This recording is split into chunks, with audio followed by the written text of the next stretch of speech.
Você já percebeu como a gente fala muito sobre se encontrar?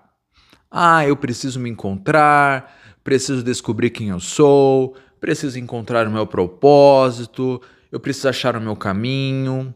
Só que às vezes essa busca por se encontrar, ela vira mais uma pressão, mais uma cobrança, mais uma coisa que você sente que deveria resolver. E aí uma frase que era para trazer liberdade começa a pesar. Porque parece que existe um eu verdadeiro escondido em algum lugar distante, como se você precisasse viajar para longe, se mudar, mudar toda a sua vida, ter uma grande revelação, virar uma pessoa nova, pintar o cabelo, acordar um dia completamente diferente. Só que eu tenho pensado muito nisso, e para mim uma das maiores viradas é perceber que se pegar de volta não é exatamente se encontrar, é parar de se abandonar. Porque na maior parte das vezes você não se perde de uma vez. Você se perde aos poucos. Você se perde quando passa por cima do que sente. Quando diz sim, querendo dizer não. Quando engole uma coisa que te machucou para não incomodar ninguém. Quando força um ritmo que o seu corpo já não aguenta mais. Quando aceita uma vida inteira, né, guiada pelo medo de decepcionar os outros. Quando deixa a sua mente gritar tão alto que você não consegue mais escutar o que é simples dentro de você. Você se abandona quando vive tentando provar que está tudo bem, mesmo quando não está. Quando transforma cansaço em culpa, quando transforma descanso em preguiça, quando transforma limite em fraqueza, quando transforma sensibilidade em defeito.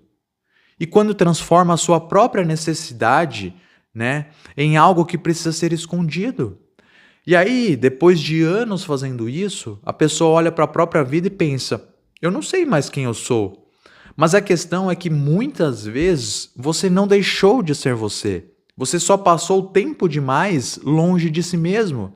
Tempo demais vivendo no automático. Tempo demais respondendo expectativas. E tempo demais tentando ser fácil, né, de amar, fácil de aceitar, fácil de aprovar, fácil de conviver. Tempo demais tentando caber em lugares que pediam que você diminuísse partes importantes suas. E isso cansa. Cansa porque existe um tipo de sofrimento que não vem exatamente de uma vida ruim. Vem de uma vida desconectada. Uma vida onde você faz o que precisa fazer, cumpre o que precisa cumprir, responde o que precisa responder, sorri quando precisa sorrir, entrega o que precisa entregar. Só que por dentro, você sente que está ficando cada vez mais distante de alguma coisa essencial. Não é uma coisa mística, não é uma coisa espiritual, não uma versão perfeita de você, não uma identidade grandiosa. Só aquela sensação simples de estar em casa dentro da própria vida. De conseguir respirar sem estar sempre se vigiando, de conseguir existir sem ter que performar o tempo inteiro, de conseguir perceber o que sente antes de sair reagindo, de conseguir escolher sem ser arrastado pelo medo, de conseguir viver sem transformar tudo em ameaça, cobrança ou comparação. Esse é o ponto. A gente fala muito sobre se encontrar, muito sobre encontrar o nosso propósito, mas pouco sobre quantas vezes você se abandona no meio do dia, porque o abandono de si nem sempre parece dramático. Às vezes ele parece produtividade, parece educação, parece maturidade, parece força, parece responsabilidade, parece controle, parece eu dou conta, parece não foi nada, deixa pra lá, eu resolvo depois. Só que o seu corpo percebe, a sua mente percebe, a sua vida percebe e as pessoas ao seu redor, elas percebem. E uma hora, aquilo que você foi engolido começa a virar barulho. Vira pensamento demais, vira cansaço demais, vira irritação sem explicação, vira uma sensação de estar vivendo, mas não estar realmente aqui. Vira aquela impressão estranha de que a vida está acontecendo, mas você está só assistindo de longe. Por isso, se pegar de volta, não é sair procurando uma versão ideal de você, não é sair procurando a versão final de você, é reconhecer os lugares que você foi se deixando para trás, nas relações, na rotina, nas escolhas, no trabalho, no jeito de se tratar, no jeito de ignorar o próprio corpo, no jeito de acreditar em tudo que a sua mente fala, no jeito de correr da vida real para dentro da cabeça, porque pensar demais também pode ser uma forma de abandono. Você sai do corpo, você sai do presente, você sai da experiência direta e você vai morar num lugar onde tudo precisa ser analisado, previsto, explicado, controlado. Só que a vida não acontece dentro da análise. A vida acontece aqui, no gesto que você faz, na conversa que você tem, no limite que você respeita, na pausa que você permite, na verdade simples que você para de fugir, no momento em que você percebe com honestidade: eu estou me deixando para trás de novo.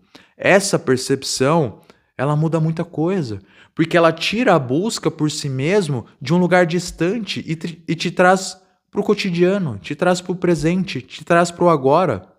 Então você não precisa virar outra pessoa para você voltar para você. Você não precisa esperar uma fase perfeita. Você não precisa entender tudo. Você não precisa resolver a vida inteira. Existe uma volta muito mais simples, muito mais íntima, muito mais silenciosa. A volta de parar de se abandonar aos poucos. E isso não acontece como uma grande cena de filme, né? Um grande espetáculo. Acontece nas escolhas internas, nas pequenas escolhas internas. Então, quando você para de tratar a sua dor como exagero, quando você para de chamar seu cansaço de fraqueza, quando você para de confundir sua mente acelerada com a verdade absoluta, e quando você para de viver só para evitar desconforto, você começa a perceber que existe fora da sua cabeça, porque no fundo você não está perdido, né? Quanto pensa, você só ficou longe, longe do corpo, longe do agora, longe de quem sente, longe do que importa, longe da sua própria presença. E o caminho de volta, ele não precisa ser grandioso, ele só precisa ser honesto, porque se pegar de volta, é isso. Não é encontrar uma versão perfeita de você em algum lugar distante. É parar de abandonar a pessoa que você já é. É voltar para a vida que está aqui agora. É perceber que por trás de tanto barulho mental ainda existe algo em você tentando voltar para casa.